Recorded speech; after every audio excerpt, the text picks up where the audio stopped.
Hey everybody, I'm Doc, and welcome back to another edition of Doc's Boneyard. Hey, listen, before we even get into this week's episode, again, I want to start out with the mantra. And what is the mantra? It's a safe zone, but not a comfort zone. So, having said that, I'm going to ask a simple question like I start out most podcast series with. Do women veterans matter? Going to be back just after a short pause, and we're going to get to the nuts and bolts of that question, so stick around.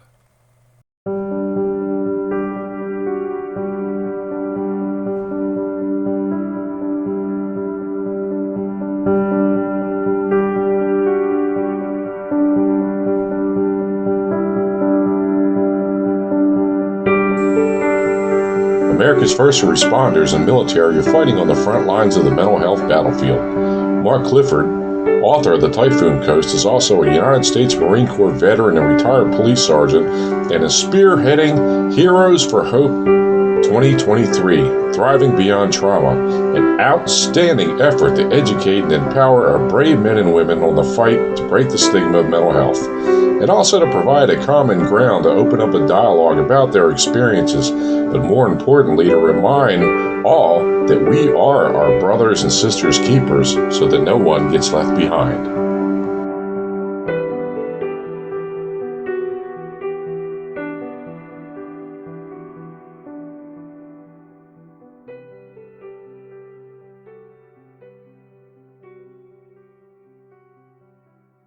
Okay, I'm back.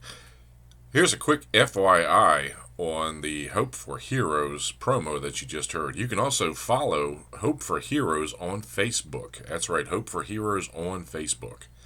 And now, getting back to the question at hand. Do female veterans matter? You bet your ass they do. You know, the sad part of it is their service and their needs are often overlooked. And I'm actually embarrassed to say, but they're only 10% of the total fighting force of our nation's military. But that doesn't matter. And it should matter, because the simple fact is that women serve in just as many crucial mission essential areas as their male counterparts. And yet, for some reason, their service seems to fall through the cracks. And let me tell you, I've served with some badass women. My first wife was a badass trooper. She was pretty high speed. So yes, I have served and learned from some of the best women nurses and physicians that I could spend 1,000,000 years thanking them for their service, their dedication, their experience, and their just plain badassery in their occupation. You know, the sad fact of the matter is that the system was designed by men for men. And apparently we have learned nothing from history.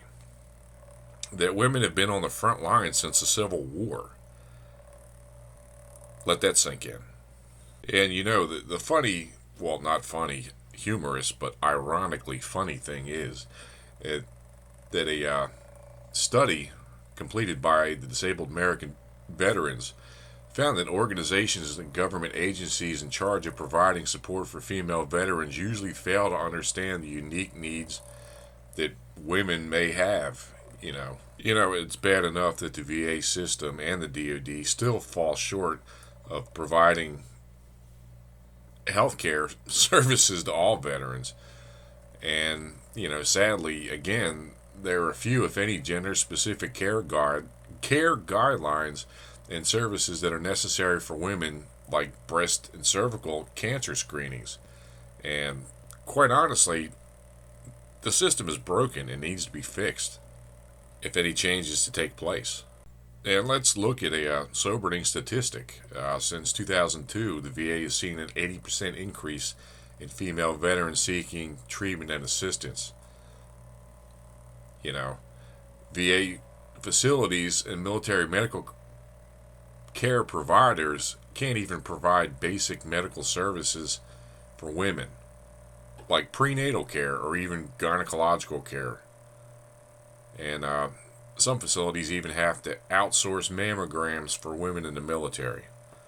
I'm sorry, that is unfucking acceptable. Women's service is just as important as male service, and there shouldn't be a gender distinction between the two. Now, I am looking at the VA website, va.gov, and I quote, "What women's health services does the VA provide?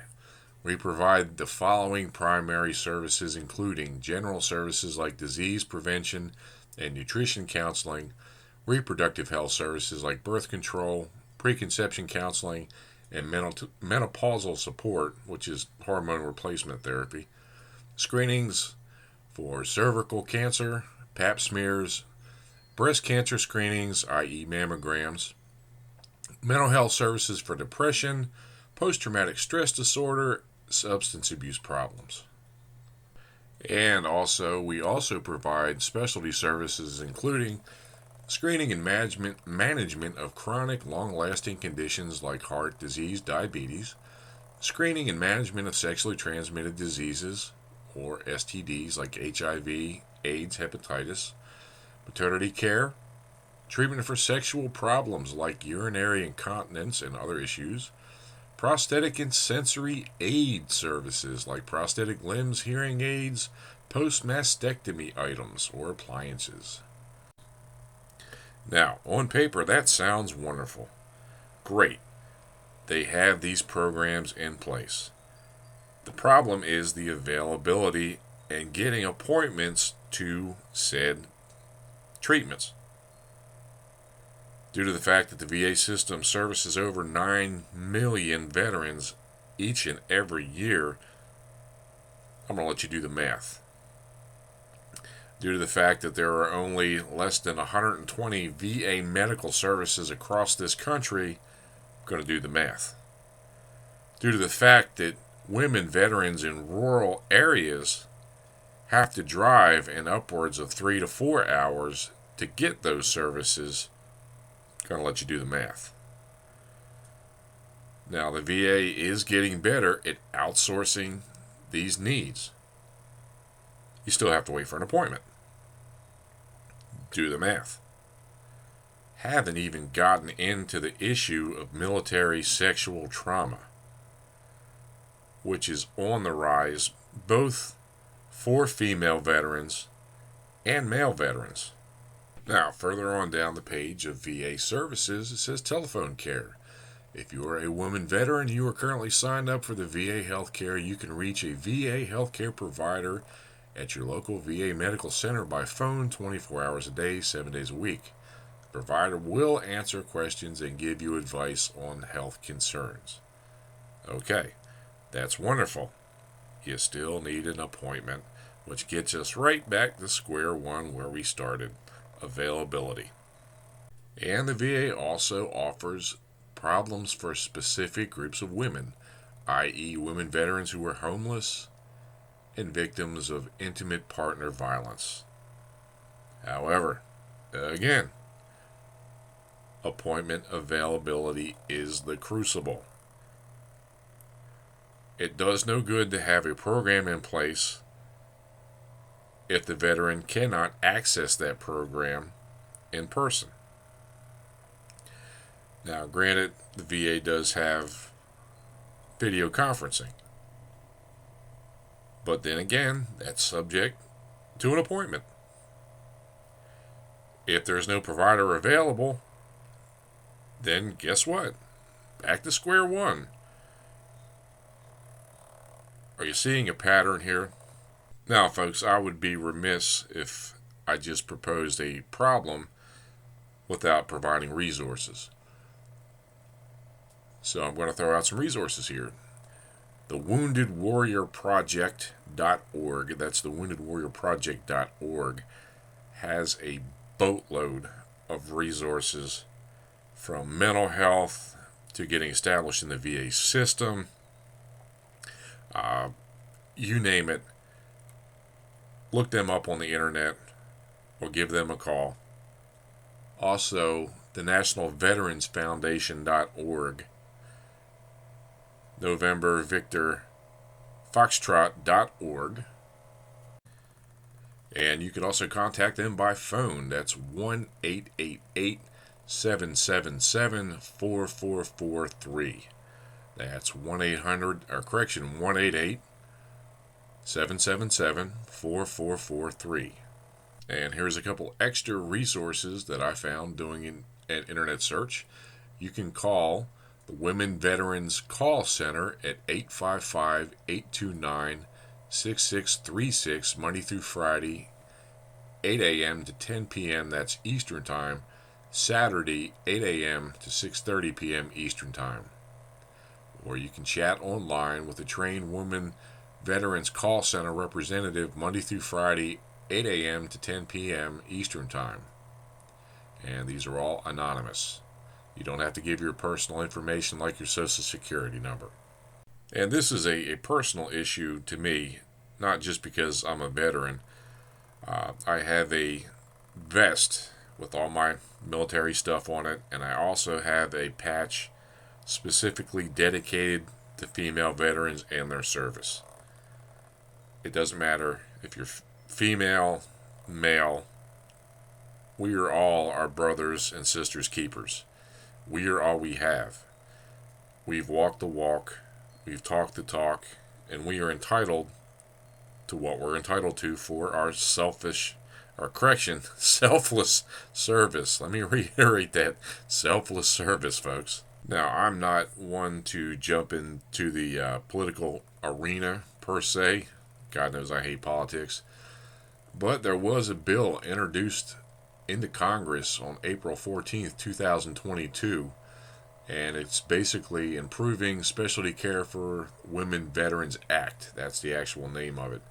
And the synopsis of the bill is basically this bill authorizes the Department of Veterans Affairs to implement a program to recruitment, retention, and training of specialty care providers for former members of the armed services who are women individuals serving in a medical internship or residency program, or nurses or physicians who are covered providers. So that's basically a cry for help to, quite frankly, get the help that the VA needs to deal with women's issues from military or correction through female providers. And for you political junkies out there, that was HR 7508. That was the actual legislative number, so to speak, for the House of Representatives. Granted, it's a little too late. The problem is already there. It's turning the ship around and getting our female vets the help that they need. And it doesn't matter the percentage of female vets. If one female veteran gets left behind, then the total system has failed. Now, a little bit ago, I read verbatim what was on the VA.gov website for the treatment of female veterans' issues. And it mentioned prosthetics for disabled veterans. Well, the problem with that is prosthetics used for women tend to fit improperly because of the physical differences between the genders. Women are not built the same as men. Things don't fit the same as men. And of course, in having an ill-fitting prosthetic device, it obviously creates hardships. Emotional distress as problems evolve with confidence and self-esteem. I mean, come on now. And another sad but true aspect of this is that it's hard for women to get customized prosthetic devices within the VA system without having to go to a private provider. The VA has adopted the one shoe fits all mentality. And obviously, one shoe doesn't fit all. So what's a female veteran to do who needs a customized prosthetic? They pay for it out of pocket. They look for grants. what have you. They look for outside resources. And, that's unacceptable. And as if basic and specialized health care wasn't enough, I'm going to throw a couple of more obstacles in the pan, so to speak. Unemployment and homelessness are obstacles for women who have served. Since 9/11, female veterans who have served in the U.S. military tend to have a higher rate of unemployment than male veterans. Can you believe that? Let that sink in, folks. Even higher, the women who have not served in military. In some cases, mental or physical problems related to their service prevent women from finding employment or holding a steady, full-time job. That is unconscionable. It's unconscionable for any veteran, for that matter. And obviously, as a result of not finding stable, full-time employment, homelessness is next. Homelessness is another area where women veterans struggle more than males. And since 2006, the number of women veterans who are homeless has more than doubled. Most often, these are single parents with children who are impacted by the lack of available services for females. Women also tend to have a higher rate of unemployment than men who have the same issues. Our veterans deserve better when they come home, let's face it, folks. They deserve the same treatment opportunities and care that's gender specific. And trying to tailor medical and mental health treatments designed for men and women are not an option. Women have specific needs. Women are different creatures, folks. They're not built the same as men. They don't think the same as men. They don't feel the same as men. And they don't process information the same way that we do. So the one-shoe-fits-all approach is obviously proven it does not work. And quite frankly, folks, if you look at the current political climate in this world, we have assumed a responsibility, depending on our senior leadership in Washington. The military is the tip of the political spear. The military does not create policy. We're just a tool used to enforce those policies enacted by our government. And I'm going to throw out some numbers here to chew on and digest. If women make up 10% of our nation's military and our veterans, that equals about 2 million who have served. Let that sink in. That means there are 2 million opportunities to slip and fall through the cracks. 2 million opportunities for those individuals to not get the services that they require. Now, the figure I quoted, the 2 million, those are living veterans. Those are veterans from all conflicts that are still living, both present and past.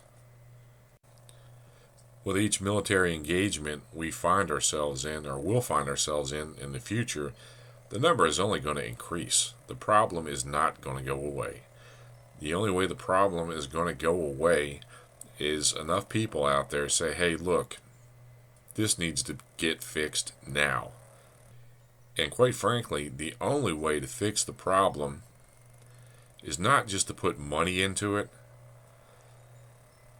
Obviously, programs cost money.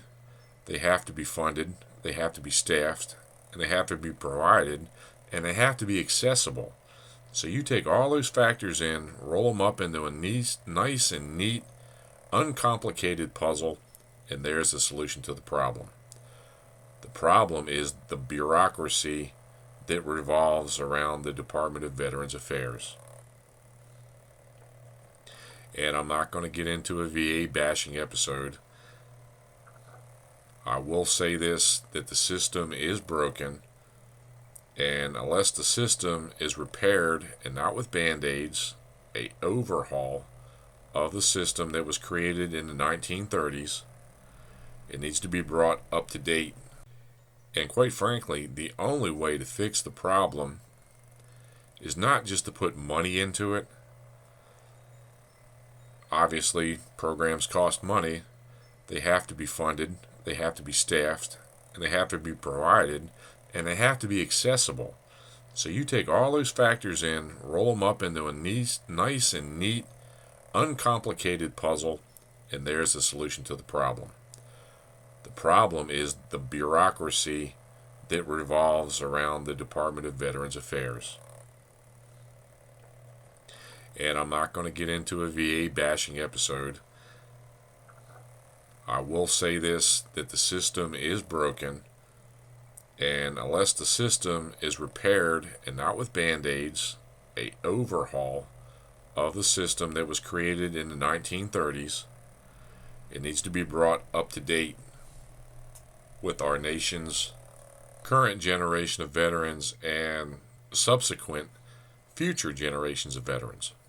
And this is just my humble opinion, but as one who's been in the VA system since 2005 and it's now 2023, I do believe that the unwritten belief is if the veteran doesn't get what the veteran needs, they'll get frustrated and quit asking. Now, no one is going to outright say, yes, that is the unwritten belief, but you can go to any VA center across this country and see that in action. You could tell that when you make a phone call and they don't get back to you, when they don't respond to your emails. That's pretty much saying just that. And I'm not going to lie, it sucks, but we have to be our own advocates because, let's face it, no one else will. The VA is banking on that. We are owed services. If you are a female veteran, you are owed care and treatment. Plain and simple, period. End of sentence. Quite frankly, one of the reasons I do these podcasts is to empower our nation's veterans and educate those who have never served as to what we go through on a daily basis, our challenges. I'm not going to say limitations because we're only limited to our own abilities. And before I call it quits, I'm going to throw in a few more promos. Hey everybody, it's Doc from Doc's Boneyard. Hey, listen, if you're in the Fayetteville, North Carolina, especially around Fort Bragg, and you're looking for that hard-to-find military badassery gear, why don't you go see my buddy George at Silverback Military Surplus. He's located just outside the Yadkin Gate, 6477C Yadkin Road. He has a wide variety of patches, hats, tactical gear, you name it. Tell him Doc sent you. And I'm going to replay this one again for Heroes for Hope because it's a project that I dearly believe in.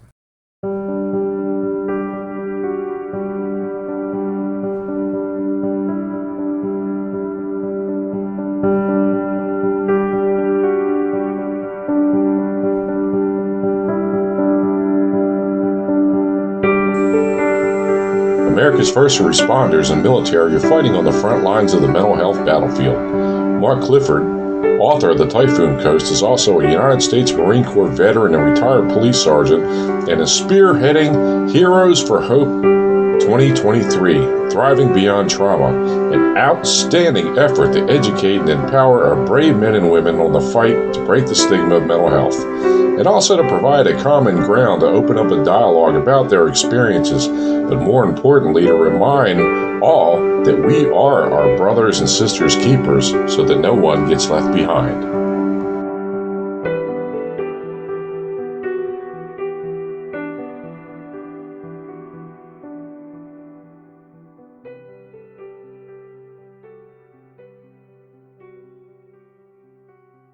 As always, with every podcast, I thank you for taking time out of your busy schedule to tune in and listen to me ramble incessantly. I gotta throw that catchphrase in. If you have any questions, comments, suggestions, why don't you drop me a line at theboneyard2021@yahoo.com. That's theboneyard2021@yahoo.com.